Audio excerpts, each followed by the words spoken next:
జాతీయ ఉపాధి హామీ పథకం పేరులో గాంధీ పేరు తొలగించడాన్ని నిరసిస్తూ కాంగ్రెస్ పార్టీ దేశవ్యాప్తంగా ఉద్యమాలకు పిలుపునిచ్చింది. గ్రామ స్థాయి నుంచి జిల్లా స్థాయి వరకు ధర్నాలు, ర్యాలీలు, నిరసన కార్యక్రమాలు నిర్వహించాలని నిర్ణయించింది మెదక్ జిల్లా కాంగ్రెస్ కమిటీ.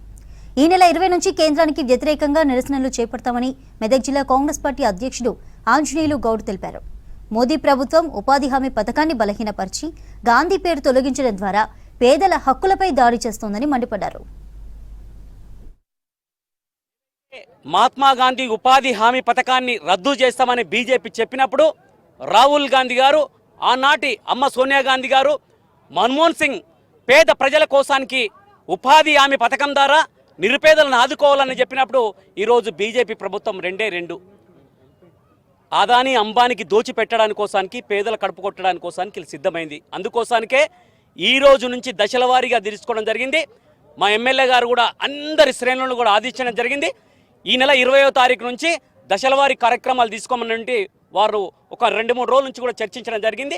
అన్ని వర్గాల సర్పంచులు కూడా గ్రామ స్థాయిలో తీర్మానాలు చేసి అఖిల భారత కాంగ్రెస్ కమిటీకి, రాష్ట్ర కమిటీకి పంపించాలని పిలుపునివ్వడం జరిగింది.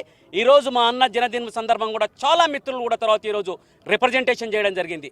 ఈరోజు ప్రభుత్వం ఏదేంటంటే చేసే కార్యక్రమాల మీద ఎంతోమంది వచ్చిన కానీ ఓపికతో నుండి ఈరోజు ప్రజల కోసం పనిచేసే నాయకులను కాంగ్రెస్ పార్టీ కార్యకర్తలు కాపాడుకోవాలని, అదేవిధంగా ఈరోజు బీజేపీ ప్రభుత్వం చేస్తున్న ద్వంద్వ నీతికి వ్యతిరేకంగా ప్రజందరూ తిరగబడి తర్వాత వారిని పాతర పెట్టాలని, ఏదైతే మహాత్మా గాంధీ పేరు చెడపాలని బీజేపీ చేస్తున్న పన్నాగాన్ని, ఈ కుట్రలని అందరూ కూడా గ్రహించి దేశవ్యాప్తంగా ఉద్యమాన్ని తీసుకొస్తున్నందుకు మా యువ నాయకులకి, మా సోదరులకి వారి నాయకత్వాన జిల్లాలో ఇది చాలా బలపడి జిల్లాలోనే ఆదర్శవంతంగా మెదక్ జిల్లా కాంగ్రెస్ కమిటీ తరఫున వారి నాయకత్వాన, మెదక్ జిల్లా కాంగ్రెస్ పార్టీ నాయకత్వాన పనిచేస్తామని గుర్తు చేస్తూ అందరి శ్రేణులు కూడా ఈ రోజు నుంచి ప్రతి ఒక్కరు కూడా జాతీయ ఉపాధి హామీ పథకాన్ని కేంద్ర ప్రభుత్వం రద్దు చేస్తుందని, కేంద్ర ప్రభుత్వ నిరంకుశ ధోరణి ప్రజల్లో ఎండగట్టి అందరూ కూడా పనిచేయాలని చెప్పేసి